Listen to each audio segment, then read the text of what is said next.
Ini SK KPU tanggal 21 Agustus. Bapak bisa terangkan isinya dan apakah ada logika hukumnya atau dasar hukumnya? SK 731 itu kalau saya baca di bagian lampirannya itu sebenarnya respon terhadap permintaan informasi dari seseorang. Jadi kalau nggak salah namanya Pak Komarudin kalau nggak salah. Pengacara.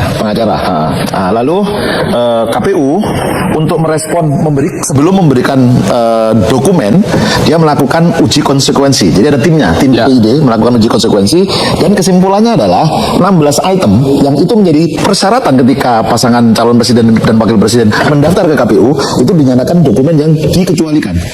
Ya artinya tidak bisa diakses oleh publik. Antara lain ijazah, KTP, surat keterangan dari pengadilan bahwa dia sudah tidak bebas pidana.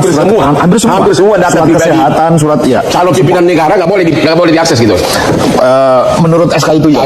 Terus? Tapi kalau dulu pengalaman saya menyelenggarakan Pilpres 2014 dan 2019, data itu kita sediakan dapat diakses oleh publik.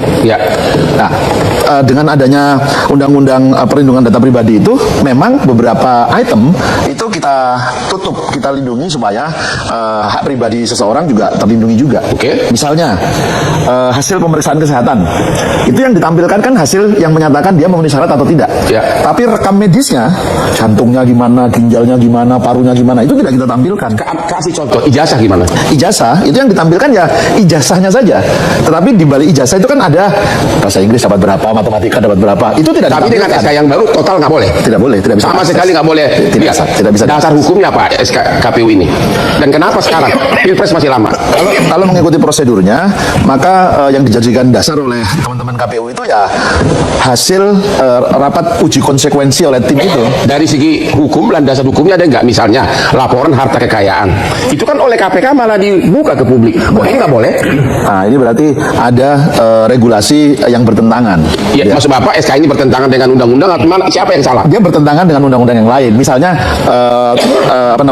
KPK misalnya dia membuka itu. Tetapi di Undang-Undang Keterbukaan Informasi Publik Perlindungan Data Pribadi ini malah tidak bisa dibuka. Karena ya sudah dilakukan juga uji konsekuensi.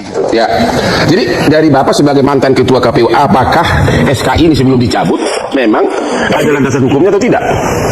Dan kenapa segampang itu dicabut?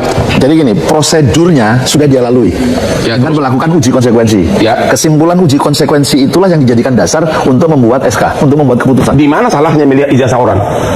Apalagi calon pimpinan negeri. Nah, itu mesti dikonfirmasi kepada KPU yang sekarang gitu ya. Kok bisa semua ditutup gitu loh. Bahkan ketika mereka membuat konferensi pers menyatakan bahwa SK itu batal, saya juga punya pertanyaan. Loh, ketika kamu menetapkan keputusan itu melalui uji konsekuensi. Mestinya untuk menyatakan dokumen-dokumen itu bisa dibuka atau tidak, itu ada uji konsekuensinya lagi. Nah, ini kan tidak dilakukan. Saya nggak tahu ya, karena di dalam konferensi pers itu tidak diceritakan apa yang sudah dilakukan sehingga mereka mencabut atau membatalkan keputusan itu. Pak DPR, apakah Bapak kan membawahi Komisi 4, membawahi KPU, apakah DPR tahu tentang ini dan apakah setuju? Secara normatif kan Komisi 2 DPR RI itu memiliki dua fungsi legislasi terkait kepemiluan. Satu, membahas rancangan undang-undang menjadi undang-undang di bidang kepemiluan. Yang kedua, kami menerima konsultasi atau membahas seluruh rancangan peraturan KPU untuk rancangan PKPU. Termasuk ini? Bukan. Untuk menjadi peraturan KPU. Yang dipilih oleh KPU hari ini itu bukan peraturan KPU, tapi keputusan Komisi Pemilihan Umum. Itu tidak masuk kewenangan DPR dalam domain itu. Nah, yang menjadi pertanyaan kalau kita orang hukum, kenapa kok pilihannya itu bukan peraturan KPU, tapi kemudian keputusan KPU? Dari segi substansi harusnya apa? Dari sisi substansi harusnya peraturan, karena ini mengatur. Kalau keputusan itu memutuskan satu objek yang bersifat konkret. Berarti mau menghindari DPR? Itu menjadi pertanyaan bagi Komisi 2. Menurut DPR? Itu menjadi pertanyaan bagi Komisi 2 dan kami sebetulnya ingin memanggil KPU Republik Indonesia pada Senin yang akan datang. Tapi kemudian mereka terlanjur membatalkan keputusan KPU nomor 731 tahun 2020. Apakah tidak dipanggil juga? Segampang itu mencabut? Kami akan tetap mendalami, melakukan klarifikasi. Yang kedua yang akan kami klarifikasi adalah kenapa keputusan ini atau dasar aturan ini dikeluarkan di tengah tidak ada lagi tahapan terkait dengan pemilihan presiden. Normally, seluruh ketentuan peraturan terkait dengan tahapan pemilu itu diajukan beberapa saat sebelum tahapan itu dilakukan.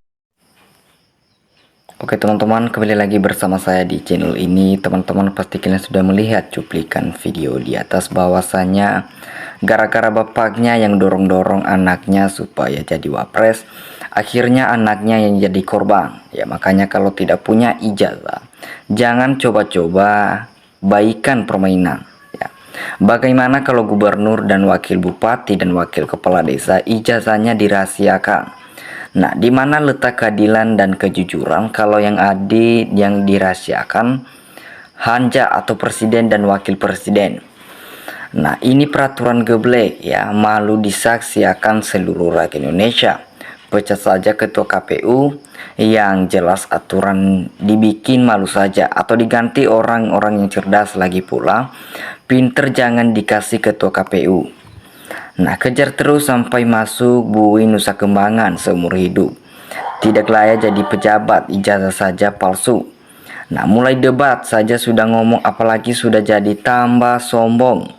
Mana lapangan pekerjaan 19 juta karyawan pabrik, banyak yang di PHK ijazahnya buat bungkus martabak saja.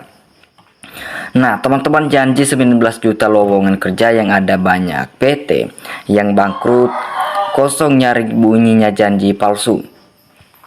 Bapak Hotman, pengacara kebanyakan rakyat Indonesia. Jos, ya, lanjutkan Bapak perjuangan demi kebenaran, semoga Bapak sehat selalu. Nah, kesimpulannya pecat semua komisioner ya KPU, ganti semuanya, ini nggak beres, sudah makan suap dari Jokowi. Nah, kita lihat juga bahwasanya semua presiden atau wakil presiden, semua itu selalu umbar janji, tapi semua belum tentu terbukti atau terwujud buat warganya. Jadi kita nggak usah banyak omong. Kalau dulu kita banyak yang memilih presiden atau wakil presiden, jadi karena mungkin dalam uji konsekuensi kalau ijazah dibuka ke publik akan membawa konsekuensi kepalanya ya. Ijazah Jokowi akan bisa ketahuan dan juga akan membawa konsekuensi Jokowi di penjara, serta juga membawa konsekuensi KPU dituntut.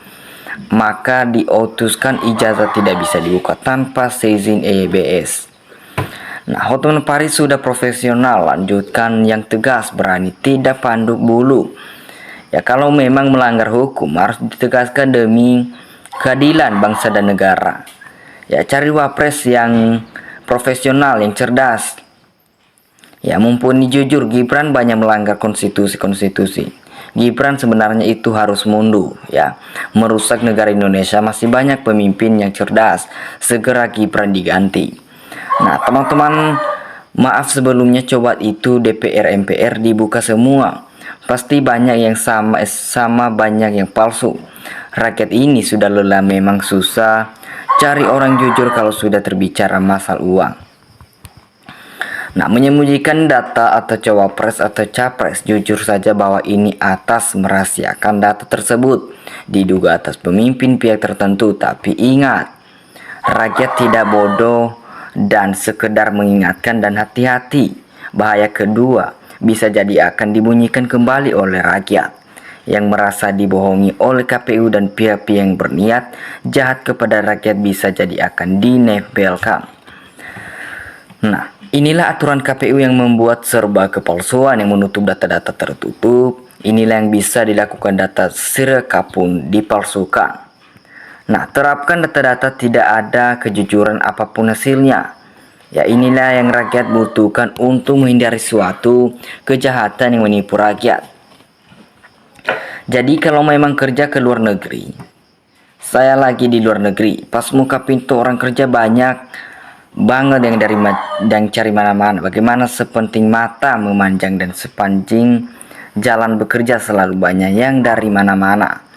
Nah, bagus ya Pak Hotman, diluruskan, usahakan supaya Fufu-Fafa cepatnya dimakzulkan dan rusaknya otak Mulyono. Nah, gimana negara gak rusak kalau dipimpin orang tidak berpendidikan? Gampang dicurigai negara lain. Bahkan ngomong gampang 19 juta lapangan pekerjaan, anak baru lahir, percaya saja ya. Jadi bravo untuk Pak Hotman Paris, tim perjuangan Anda dan rekan-rekan, semoga sukses ya.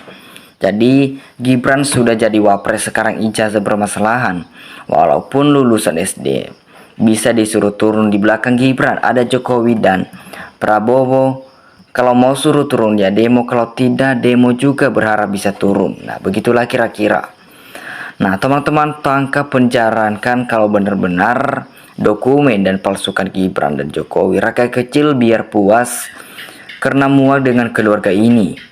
Jadi pengacara ini sebenarnya KPU ini berniat kepada rakyat bangsa dan negara bahwasanya demi melindungi Jokowi. Nah, Pak Hotman Paris tegas ya, tapi pasti akan amanalah negara, tentraman masyarakat dari segala hal ya. Gelap ternyata ada pasal yang membentangi ya, yang susah dipersiapkan oleh KPU tentang dokumen persyaratan calon di pasal 18 ayat 3 yang menyatakan bahwasanya bukti kelulusan sebagaimana dimaksud pada ayat 1 huruf M dikecualikan bagi bakal calon presiden atau calon wakil presiden yang tidak memiliki bukti kelulusan sekolah menengah atas dari sekolah asing di luar negeri dan telah memiliki bukti kelulusan pengurusan tinggi atau PKPU nomor 19 tahun 2003. Nah, anak sama bapaknya sama-sama tidak memiliki ijazah asli ya untuk menjadi pemimpin negara. Rakyat Indonesia ditipu, dibohongi. Kasihan anak bangsa di bersekolah ingin mendapatkan ijazah, tapi Gibran dan Joko Widodo tidak sekolah ya. Kelihatan orangnya kalau Pak Gibran itu orang pintar. Coba perhatikan kalau kumpul pejabat lain ya. Kalau orang pintar diam saja, dipastikan tepu-tepu akan merela-bela. Nah, niatnya tidak baik bagi bangsa ini. Anaknya yang tidak pantas usaha dipantaskan, tapi rakus dan dizalim kepada masyarakat dan bangsa Indonesia. Cuma di zaman kepemimpinan kejobongan dan anaknya sebagai wapres yang gak ada harga dirinya. Pantasan jadi olok-olokan rakyat. Ya, bagi saya tidak panik sama sekali pakai Gibran gojok. 19 juta pekerjaan dia aja jual pisang garang gak terus ya. Sudahlah, ini semua fitnah keluarga Jokowi. Semuanya itu tidak mungkin, tetapi dicari-cari untuk fitnah. Kenapa berkepanjangan? Terus semoga Roy dan Tiva CS dihukum mati. Nah, oke teman-teman, dimanapun kalian berada, kasih tanggapan kalian di dalam komentar. Terima kasih.